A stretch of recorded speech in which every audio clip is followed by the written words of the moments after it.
Tim Lacombe, Jake Scott. Hello. Hello, fellas. Hello. Just win, baby. Just win, baby.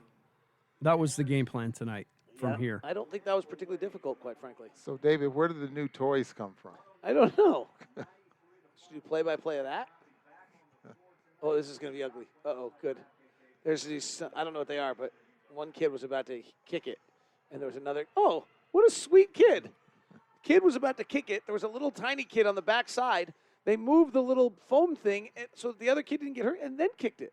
Wow. Not going to lie to you guys, we have no idea what you're talking about. There's a house party going on in the arena tonight. I see. And there's some padding there. We don't know where the padding came from. We've had house party up here in the studio all year long. You guys have just missed it. Well, you've been up here a few times. We didn't miss it all year. That's true. We shared pizza. And we were fortunate enough to be there for a few. Saw Ron bring his snacks in. You know, when we have to do this again, which I think is going to happen soon, we should eat better. Oh, I totally agree. Healthier or better. more? Okay. Like Valters. Like sponsors. Like send us Valters food, to go. Or like Steakhouse to go. Or something like that. Far better.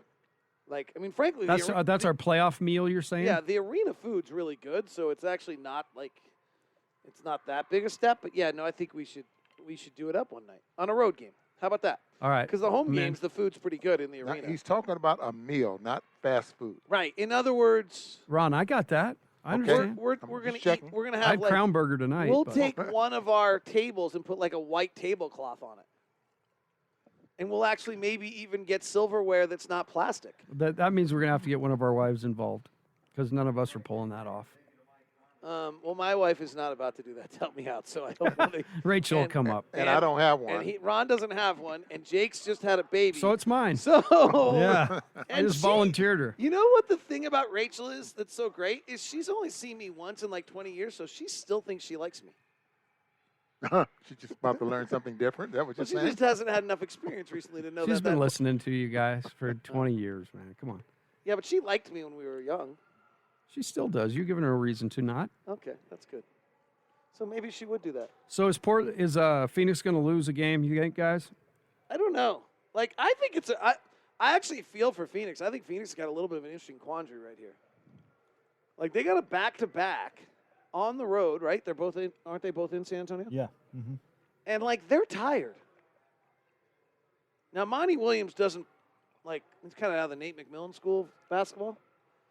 But it strikes, Tim, what would you do if you're Phoenix?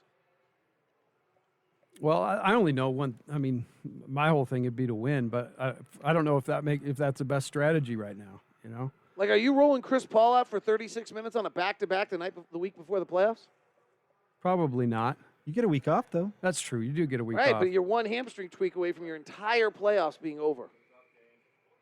That's why we're up here. We don't get to make those types of decisions. Ron, what do you? Ron, you think some of these things are avoidable because you avoided them your whole career. So. Well, I don't know. I mean, I can understand muscles right now being very, very tired. You know, during the course of the year, they always have weight training and things like that, trying to make sure that they keep their muscles strong and keep them pulling those hamstrings and that type of thing. But the way the schedule has been crammed, condensed to the point where so many, you got to take those days off because there's a game the next day, that type of thing. I can understand the muscle injuries and then the freak accidents that do happen. But I don't know what I would do as a coach right now. I don't know how I would feel about just saying, heck with it, guys. Let's rest and let it fall where it does. Jerry Sloan, you bust your butt and go out there. Well, I'm not sure that worked very well for us in the lockout season. But you made a good point, David, and that is you don't even really know what you're strategizing for quite yet. You don't know who's going to be on what side of the bracket. Right. Like, I think if you're Phoenix, I think you just have to do what's right for your team. That's right. Now, the one that's a little interesting on this one's like Pop and Monty Williams are super close, right? Yes, they are. And so is Pop and Quinn. Right, and Dennis. Yeah. So does Pop do a solid for Monty Williams, even though it would be an unsolid for the Jazz? So I don't know the answer. I might. Here's my thought if I was Phoenix, okay? I might, and Chris Paul would probably kill me if I did this, so he might not have a choice with him. And DeAndre Ayton's got a sore knee, right? Like, I don't know when he's playing. I might rest my guys on Saturday. Or really reduce them on Saturday. Yeah, reduce minutes. That makes sense. If they pull off the win, go get the next win on Sunday. Right? But Like, do they're- right by your team. I think that's the key. They're really at a big disadvantage in the sense that they have to play their games early. So, anyway. Not a bad point. Eastern Conference games on Tuesday, Western Conference games on Wednesday, Eastern Conference final bid on Thursday, Western Conference final bid on Friday. Number 1 seed in the West will start on Sunday then. And Booner's going to golf all week. Absolutely. He's going to do interviews on Locked On Jazz with me because I will have no content for 5 days. So thank you very much for coming on the show, Ron. I really appreciate that. You're welcome, David. All right, guys. Well, one more to go. Tell your wife to ask me, and then I'll do it. She brings you enough food. You should do it for me. All right. All right. All right, guys. Thank you very much. All right. Thank you. How's the little one? Ah, Good? she's great. Okay, Perfect. Good. All right, guys. All right. See you tomorrow. See ya. 109.93 is your final. Jazz beat the Thunder. We're breaking it down next on the Jazz Radio Network.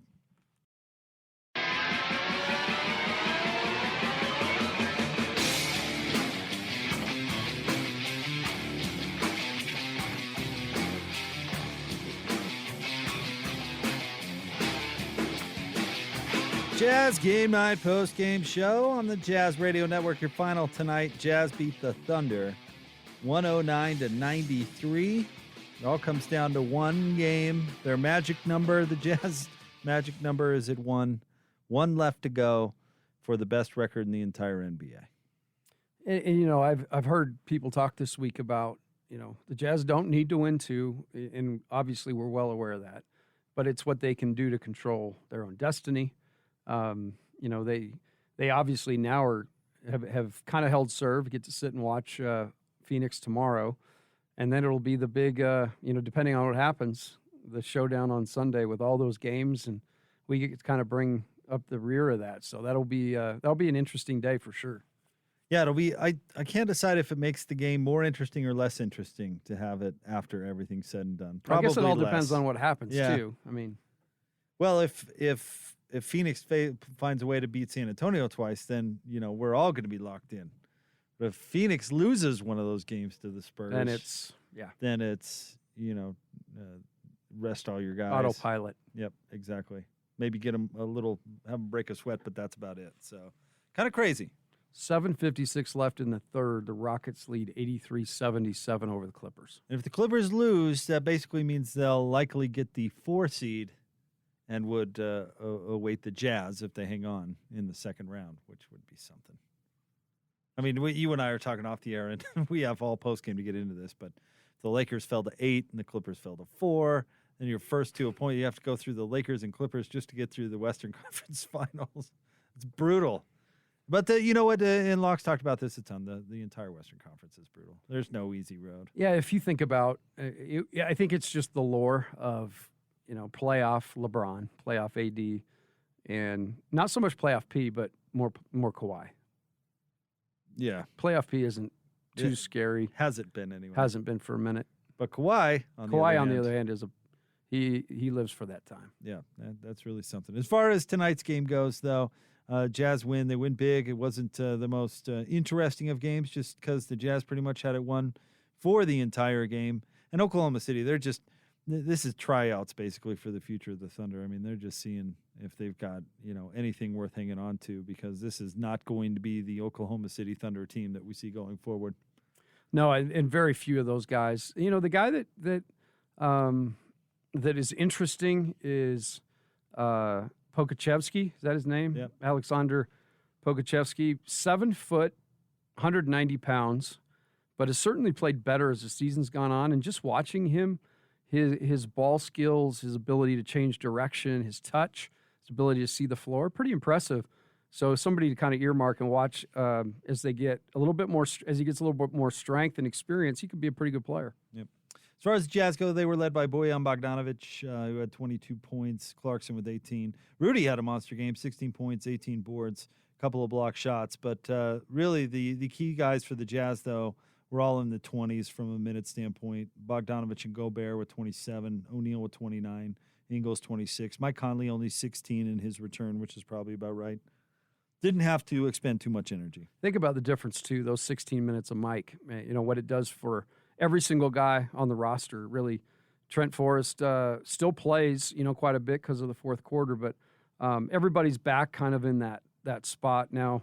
Donovan comes in and everybody just fills in exactly where, they've been for the most of the season. But I thought, what do you think of Conley tonight? I thought he looked pretty good. Yeah, pretty sharp. I thought so, too. And moved around good, didn't seem to favor anything. So, obviously, time well spent getting that thing right. All right, with that, we will say goodnight to our network stations. Our next broadcast coming your way Sunday evening. Jazz take on the Kings. That game will tip off at 7 o'clock. For the rest of you sticking around with us, we'll have some post-game sound for you coming up next. Jazz beat the Oklahoma City Thunder 109-93, and you heard it all here on the Jazz Radio Network.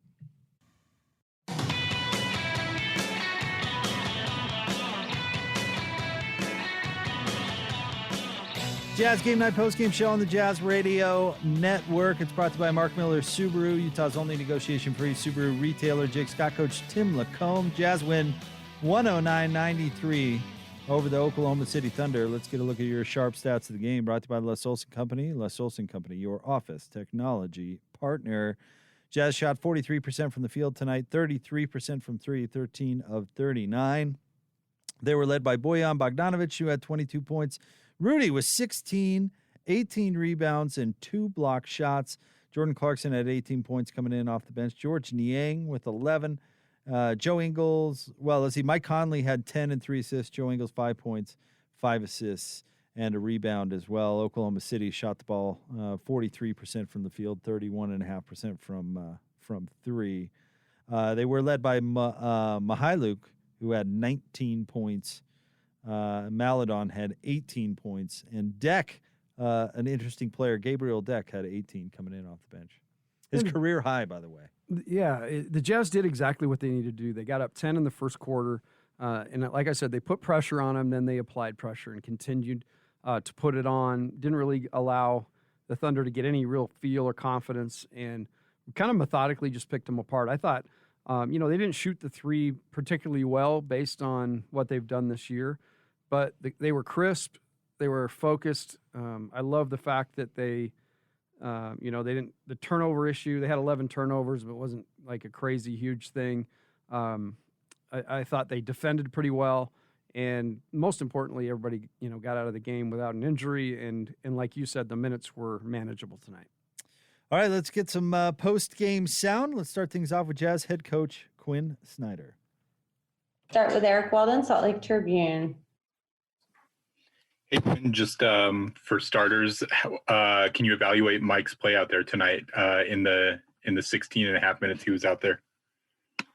Thought he played well. He's doing the things that that he does, and obviously you get a little tired. He ran him a little longer than we intended to. Really, like a minute in the first quarter, but you can see him getting a little fatigued as it went along. But he's got a presence on the floor, and it's good to see him out there.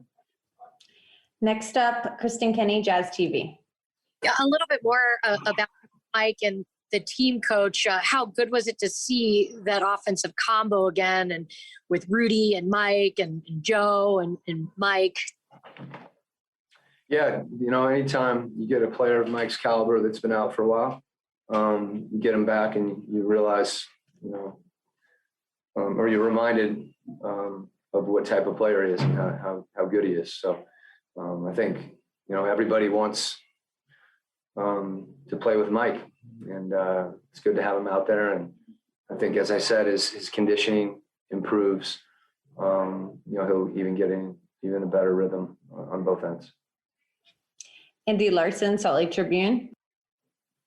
Quinn, if the Suns lose either of the next 2 games against the Spurs, you guys get the number 1 seed. To what extent will you guys be watching the score of those games in order to change? Will that change your approach, I guess, against the Kings on Sunday? I think this time of year, particularly in the West, everybody's watching games. There's, I guess, on 3 different levels, there's, very little separation between certain teams. So, regardless of where you finish, you still don't know who you're going to play. So, certainly you're paying attention, whether you're watching play-by-play or not. Probably depends on the individual, but guys know what's going on in the league right now. All right, we have one last question. This is from Matthias Klinecki from Defaha. Hi, Coach. In relation of what you just said, even with the number 1 spots on the conference, the team could be matched up against the Lakers or Stephen Curry and the Warriors. Do you feel like it's fair going at those kind of teams, considering the incredible season this team had? Well, I think that's the West. You're talking about Hall of Famers, so you're gonna play against a really, really good team, and it's gonna be a challenge. But again, I think the biggest thing for us is to try to control what we can, and you find out where you sit and who you play, and that's when the postseason starts, and people forget about anything and everything you've done up to that point. So we just want to try to finish strong, and again, see where everything turns out. All right, that's all we have. Thank you, Coach. There you go. Jazz head coach Quinn Snyder, his post-game media availability. Coach Tim Lacombe, what stood out to you about Coach's comments today? Well, I think what's crazy right now is, Quinn said it, everybody's watching scores. Yeah. But we all sit here and have no idea what it all means. I mean, you're starting to see now, like we're talking tonight, because there's actually only a couple variables here, but the Clippers really are, in my mind, it looks like they may be trying to get 4. Like they've identified that as their path. They're down 97-84 to the Rockets right now. And let me remind you, the Rockets have won 16 games this year. Okay, so not too different from what we just watched in terms of Oklahoma City. And Clippers are not playing Kawhi tonight. PG. No Beverly. No Ibaka, I believe. Oh no, Ibaka is playing. He Yeah, is playing. So anyway, just interesting. But that's probably the most fascinating thing to me is this year. Yeah, your habits are the same. You still watch and see what's going on, but it tells you less, in my opinion. And the results, make no bones about it, will make a difference on how they play on Sunday.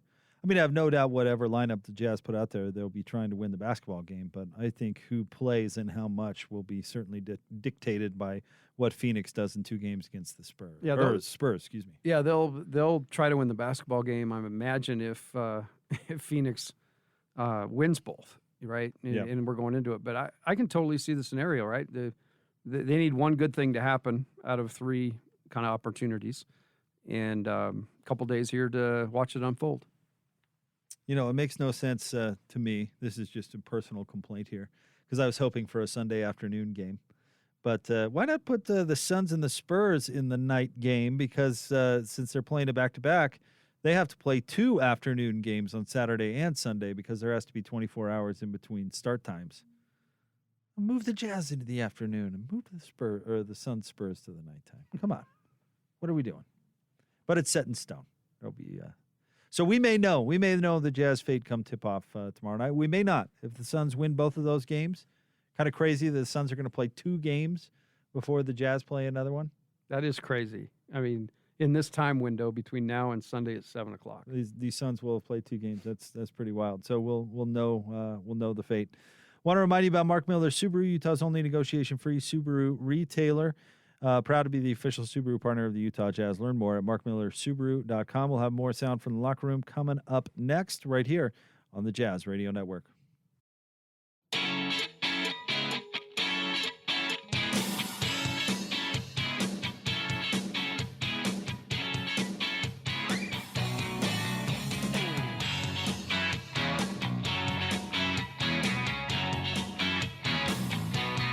Jazz Game Night post-game show here on the Jazz Radio Network, brought to you by Mark Miller Subaru, Utah's only negotiation-free Subaru retailer. Jake Scott, Coach Tim Lacombe, your final tonight. Jazz beat the Thunder 109-104. 93. Let's get into your points in the paint, brought to you by Certa Pro Painters. Call 1-800-GO-CERTA or visit CertaPro.com. That's Certa with a C. We do painting, you do live. Points in the paint tonight, 46 apiece for both the Jazz and the Thunder. Usually when we're talking points in the paint, we're talking Rudy Gobert, and I thought Rudy was great tonight. 16 points, 18 rebounds in 27 minutes, couple of block shots, 5 of 9 from the field, 6 of 9 from the line.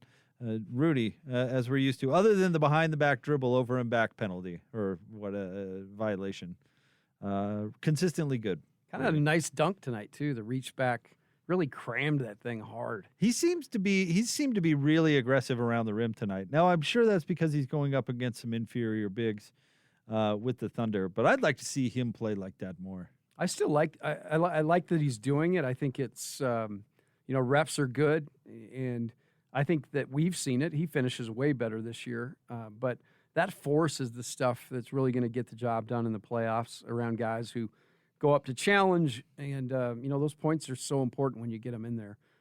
So I totally agree. I thought Rudy was very, very good tonight. They're going to need him in the playoffs. I mean, that's an understatement. They're going to need everybody in the playoffs, but they've come to depend on a lot of what Rudy does on both sides of the ball. I know we get focused on the defense, and obviously that's a huge part of his game.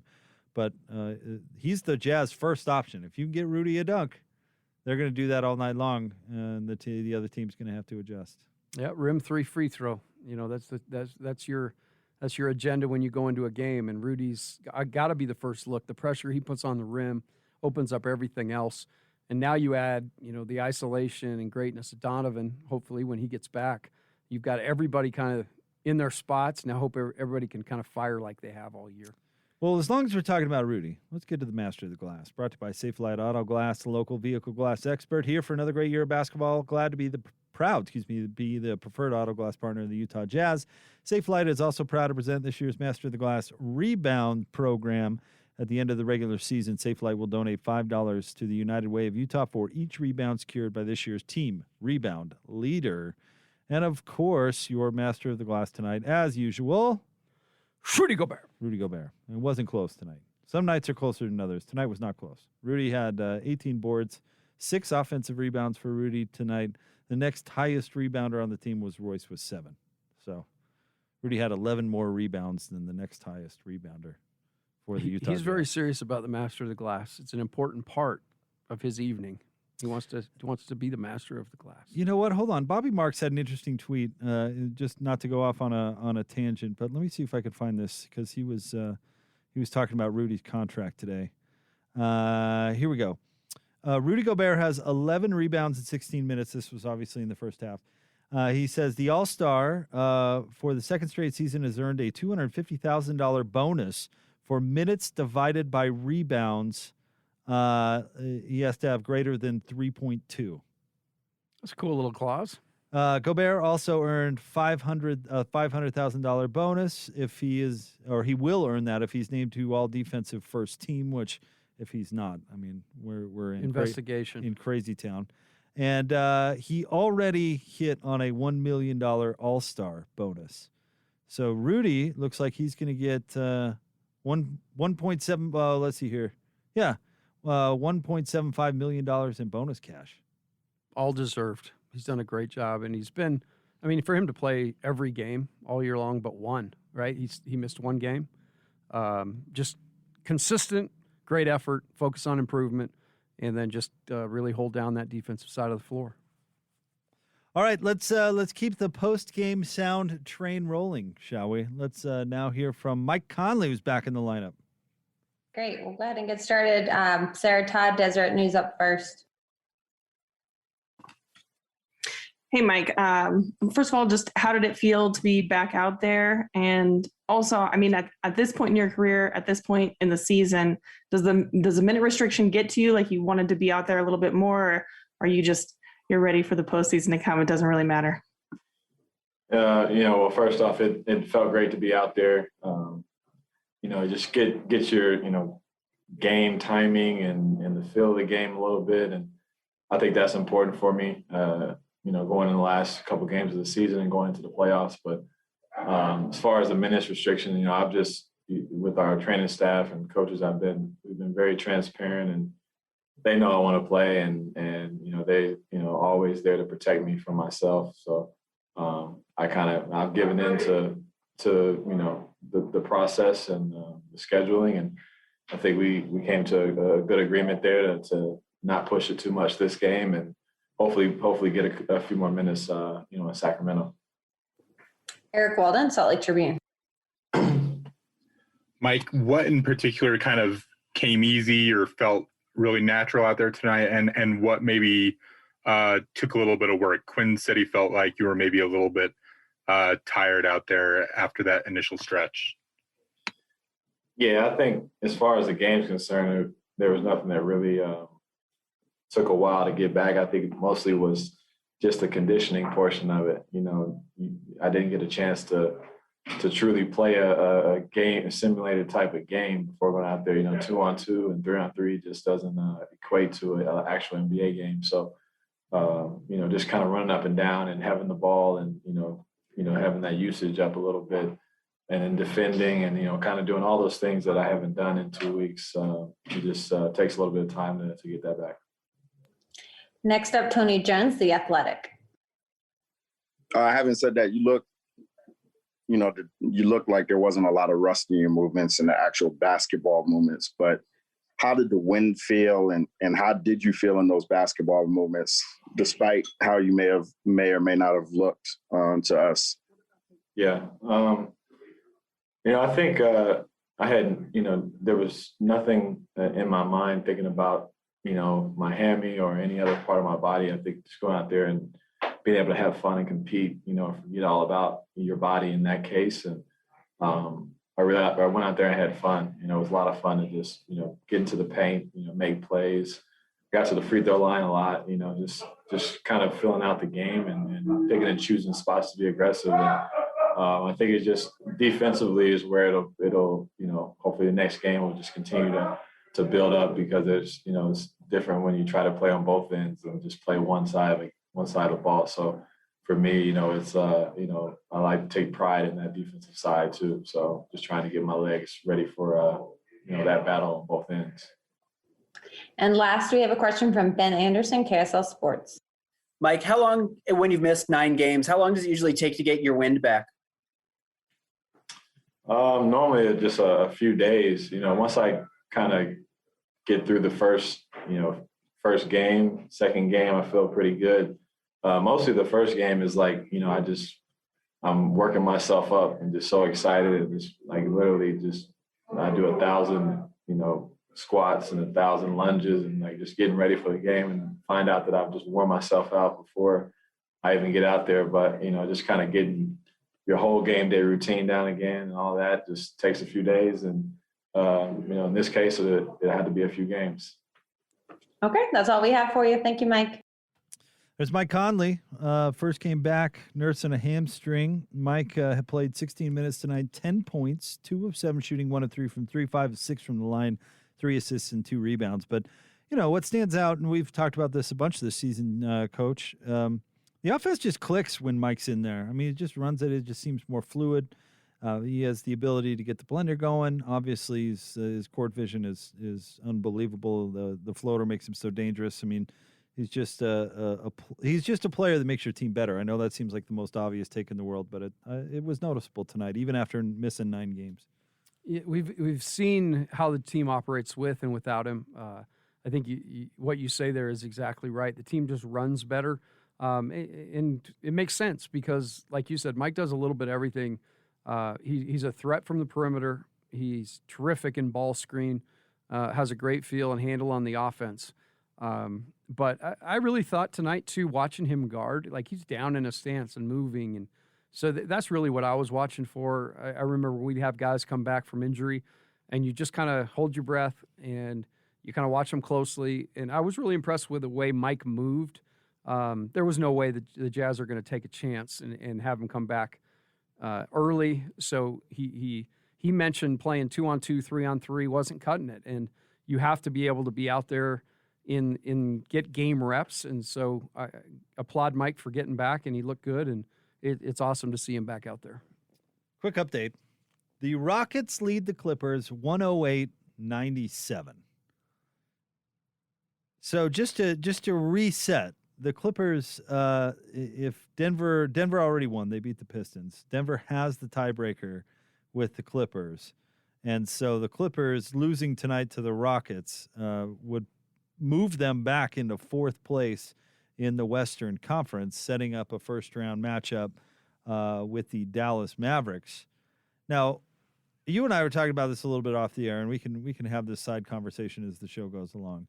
But is this an insult to the Jazz? Well, let me put it this way. If the Clippers truly are losing on purpose, trying to move back to the fourth seed, that is either because they think that Dallas would be a better first-round matchup for them than Portland, or it means that they'd rather have the Jazz in the second round. And what does it do? What would the Lakers would be opposite them, correct? Or would they be? So the Lakers are in the 7th slot right now. They're a half game back of the Blazers. So the Lakers, let's see. So if they're 4 and 6, I mean, what I'm looking at too is I wonder if they're figuring the Lakers in, and the earliest they'd have to play them is in the conference finals. That the Lakers will pass the Blazers, and that they're really avoiding the Lakers. Okay. So I mean, I think there's lots of different reasons. It makes sense that they, as good as Dallas is, we've seen Dallas defensively, and I think that would be a bad matchup for Dallas. Yeah. And then if you're going to pick your poison, they probably feel like their style against the Jazz is perhaps better than Phoenix. I don't know, but that's going to make this even more interesting because now the Jazz have an opportunity to hold that trump card at the very end and kind of decide what to do. So Portland has Denver on Sunday, and they have a late tip too at 7. So in that case, they're worried that the Nuggets are going to beat the Blazers, and the Lakers are going to move ahead of the Blazers. It's like an adventure game, trying to figure it all out. You know what's dumb about it is you really can't control much. You can't control any of it. That's the worst part of it all. But the playoffs are so much about matchups. I get why teams do it. I truly do. I mean, look at Gordon and I were talking about this the other day, and not to get too far off on a tangent, but the Jazz, Darren Williams, Carlos Boozer era Jazz, they went to the Western Conference Finals. I think it was Darren Williams. It was only like his second or third year. It was early in the run with that team. That was the farthest that team would get to the Western Conference Finals or get in the playoffs. And it's because the remaining years, they kept running up against the Lakers and Kobe Bryant and Pau Gasol and Andrew Bynum and Lamar Odom and that giant team. And I think those Jazz teams were actually better than the one that went to the Western Conference Finals. But because the Lakers and their size was such a terrible matchup for that group of Jazz players, they couldn't get over the hump because the matchups were so bad. So in the playoffs, matchups make all the difference in the world. So I get why teams are trying to jockey for position, but it's I don't know. It's so hard to control it all. Well, the time I think back to is we've talked about it a few times this year, but when everything, like 8 things had to happen for the Jazz to have to play the Rockets a couple of years ago. 2 years ago. 2 years ago. And, we came in pretty confident, there's no way all of those things can happen. And as the day went on, as the game went on, just one by one, oh no, that happened. And we walked out of here that night, and the Jazz were going to play the Rockets in the first round. So, like you said, everybody was scheming and trying to move around, and it's kind of like what's the chairs game? Musical chairs. Musical chairs, man. You're walking around, and you have to get a chair, and that's the risk of this. David made an interesting comment during the broadcast. He said, what if, you intentionally lose and then end up getting a bad matchup and lose, and then you second guess. Right. So I've always believed that, I guess it's right now, with one game to go, they can actually kind of look around. And that's shortened that little period of time, which I like. I like that what this has done this year, the playoff scenario, to not make this 10 times we have to talk about it. We've talked about it, but the strategy almost comes in now. Want to remind you about Mark Miller Subaru, Utah's only negotiation-free Subaru retailer, the official Subaru partner of the Utah Jazz. Find out more at markmillersubaru.com. Jazz win tonight over the Thunder, 109-93. We'll get you some more sound from the locker room, some stat nuggets as well, coming up next here on the Jazz Radio Network.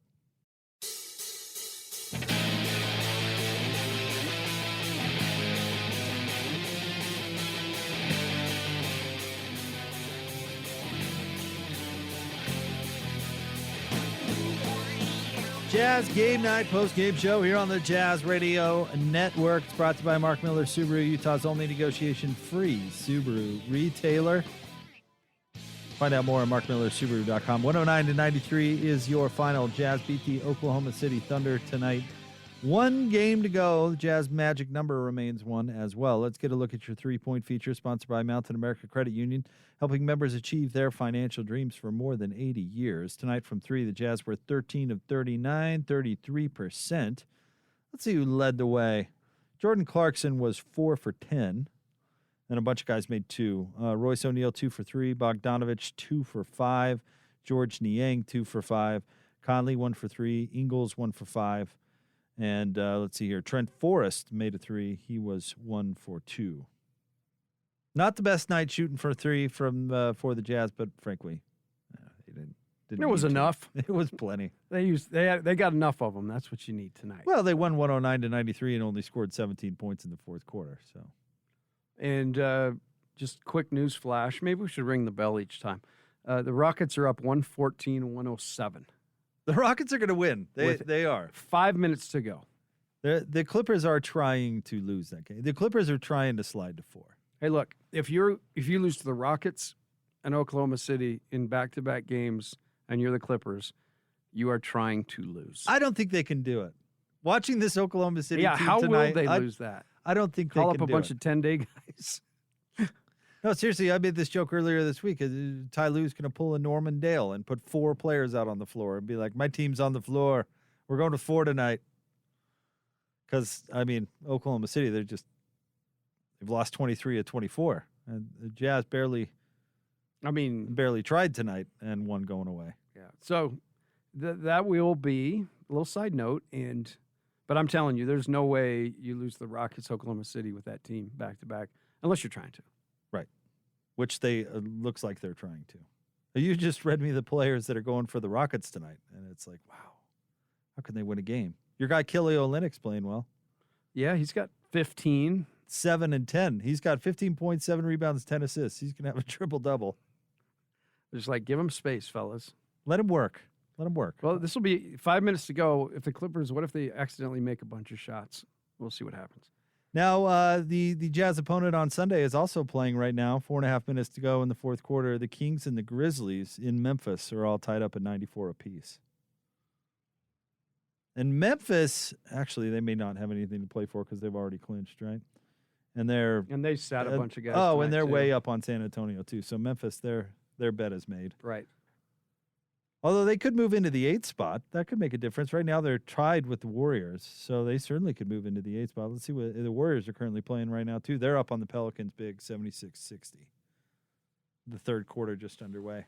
I'll tell you what, again, I'm torn on this playing thing. I can't decide if I like it or not, but it's made this week way more interesting than it would have been otherwise. Oh, for sure. I lived one of these with you, and the last week was brutal other than what we decided to eat. But, you're trying to figure out what everything means and who's sitting who and what they're actually trying to do. This has had way less that sort of feel this year. I agree. All right, let's get some more post-game sound. Let's go back to Oklahoma City and hear from Rudy Gobert. We'll go ahead and get started with Kristen Kenny, Jazz TV. Hey, Rudy. So Coach was saying how tonight it reminds him of what Mike does for this group. What does he do for you specifically in the pick and roll that makes that so deadly and so effective? I mean, he's so smart, and his decision making is so good that he just creates shots for everybody. And for me, it's just a matter of getting open on the screen and giving him that little advantage, and then he's able to pick the defense apart. And I think it's we just go from here to here offensively when he's out there. Sarah Todd, Deseret News. Rudy, does it kind of feel like maybe you guys are one step closer to the playoffs, to being at full strength, having Mike out there tonight? Did that make things feel a little different? It was great. It was great to have him back. We missed him. We missed Donovan too. Hopefully we get him back game one of the playoffs. But yeah, it's one game at a time. Tonight was a good win for us, and now we're gonna go to Sacramento and play our game, do what we do, and try to get another one. Eric Walden, Salt Lake Tribune. Rudy, what did you see out of Mike specifically tonight? How did he look? Like, how close to normal? Both he and Quinn were talking about, like, his conditioning not quite being there. Mike brought up his defense not quite being back yet. What did you see back from him in his first night back? He looked great to me. I feel like he was quick. He was making the right decisions. Obviously, he didn't play in the second half, but I thought, in the first half, he really gave us a lift, and that's what we expect him to do. I find his rhythm and hopefully get back to, his level of, shape that he's comfortable playing with. And, if he plays the way he played tonight, every night, I'm totally fine with that. Next, we have Niall Campbell, UtahJazz.com. Hey, Rudy. You say after every game, on to the next one. And with there being one more game left in the regular season, clearly there's playoffs. How are you feeling, especially considering the load that you have carried these last few games with Mike and Don out? I mean, for me, it's been the same. Whether Mike is out or anyone's out, I know that I have to be out there for my team, and I try to be there every single night, even when I'm tired, or if I'm a little beat up, or if I'm a little hurt. Like if it's nothing serious, I try to be out there. But I'm really confident. I think being able to go through those stretches of games when we're missing some guys was able to, I think, make us stronger as a team. We're able to, like I say every time, get a few guys that maybe don't get a lot of minutes, and they were able to get some experience, some minutes, experience some wins, some losses, some good games, some bad games, and now that we're gonna get everybody back, I feel like we're gonna be fresh, and we're gonna be ready to go for the playoffs and to try to achieve what we want to achieve. Andy Larson, Salt Lake Tribune, up next. Rudy, I wanted to ask you what you think about two young players. First, Alexei Pokusevski, just kind of his length and ability on the floor. What do you notice when you watch his game? I mean, I think he has a great upside. I think, if he's able to get stronger, and shoot the ball even better, he can be, I don't see any limits, to his game. So, he's still so young. When I was his age, I was in France. I was barely playing in the French league. So, it's, I think it's all about, how those guys put the work in and, how they're able to develop, and those things are usually not easy to predict because I'm not in his mind, but he definitely has a huge potential. And then the second player I want to ask is your teammate, Udoka Azubuike, and kind of what you've seen from him in practice, so far. Doak Azubuike. Doak, I think for him, it's just about, getting back in shape. I think, being able to, he's a big body. So being able to, run down the court, being able to, finish at the rim, block shots, move his feet. I think before the injury, he was, he was great at doing that. So I think, he had it's a tough injury. So it's, for him, it's just about getting minutes, getting up and down the court and, doing whatever he has to do to on and off the court to get in great shape.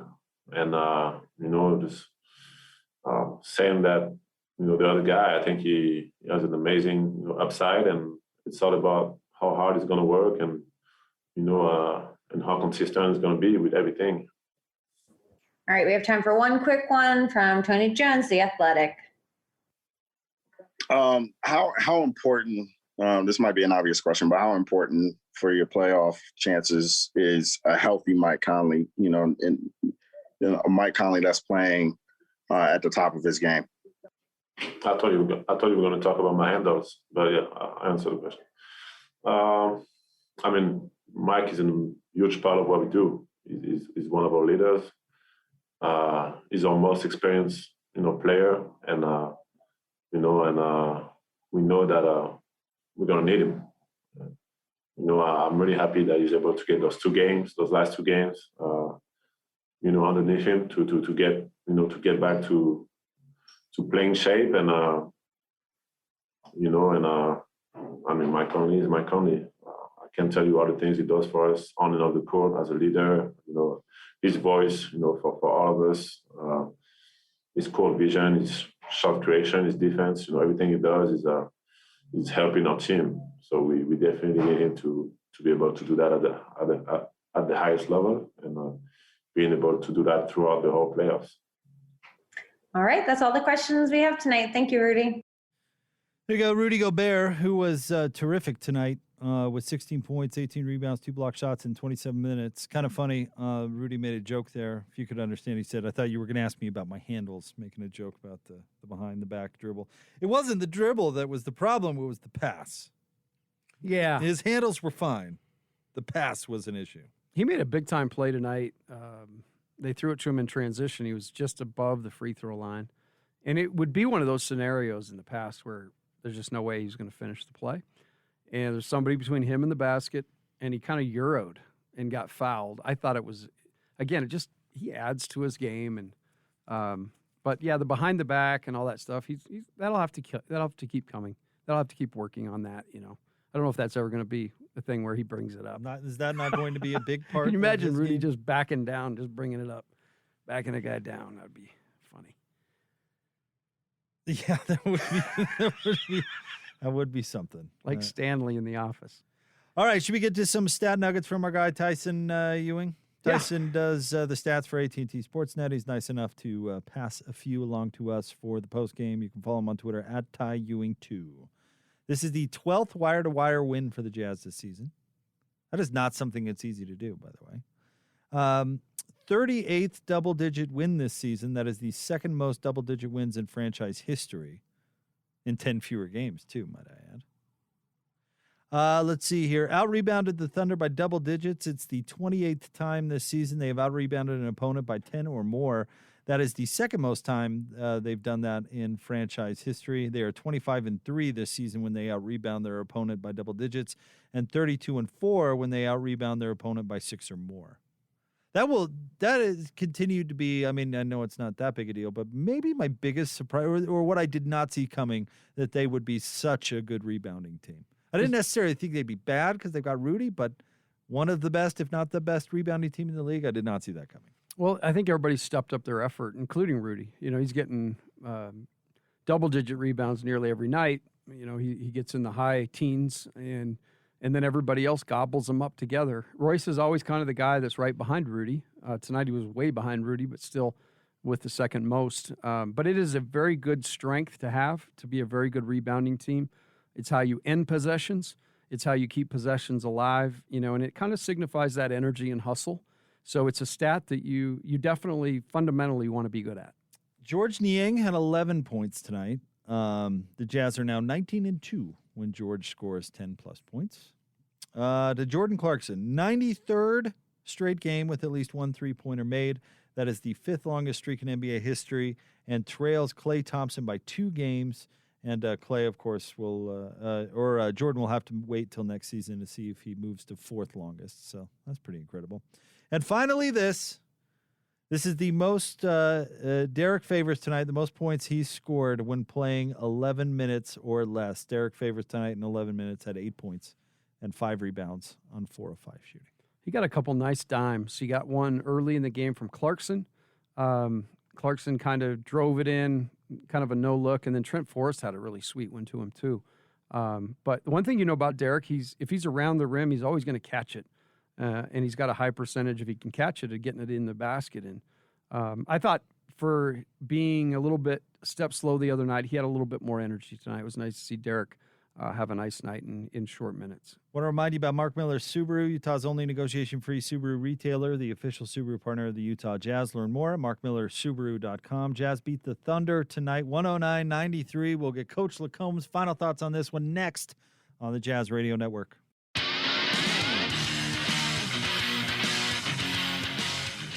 Conley back in the game with Rudy Gobert. This is the lineup that has throttled people this year. Clarkson driving the lane, looks around, finds Rudy. He attacks through two and dunks it. Oh, going high and hard through the plains of Oklahoma. Rudy Gobert with a two-hand hammer. And this is the Rudy that I like, David, when he goes in strong like this, between two defenders to dunk the basketball. You're going to score or you're going to get to the free throw line. There's your play of the game with our guys Locke and Boone. It's brought to you by Larry H. Miller Dealerships for service, sales, and selection. LHMauto.com, driven by you.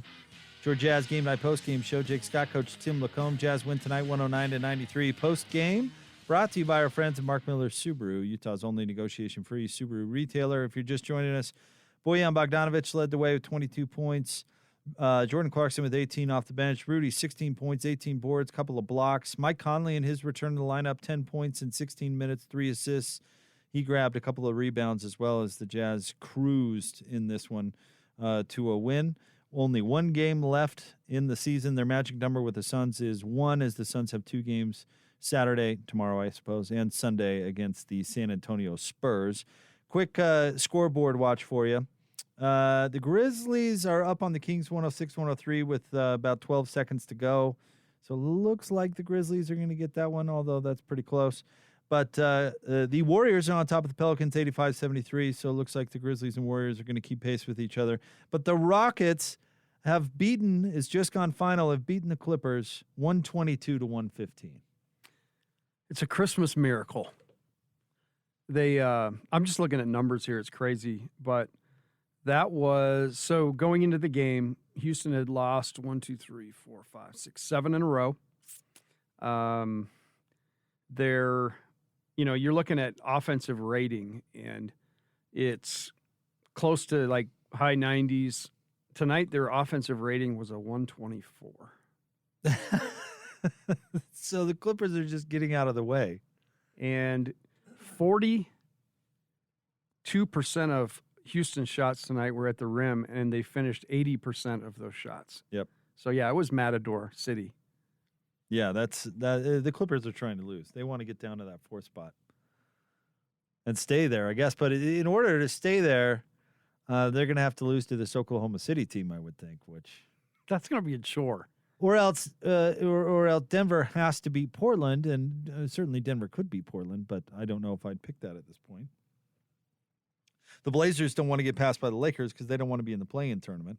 Just show me the matchups, man. I'm tired of all this conjecture. It's going to be interesting, though. Sunday is going to be an interesting day. No, it will be. And I was kind of grouchy that it was a later game because I thought maybe we could get it. But maybe there'll be enough drama during the day to keep our attention, and we'll be able to kind of come sum up the season Sunday night.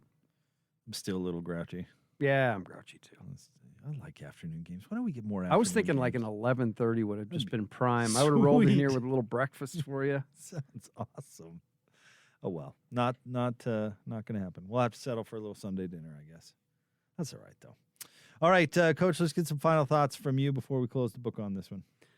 As far as the game goes, I just think that the Jazz did everything I'd hoped they'd do. I was really pleased today when I heard Conley was going to play.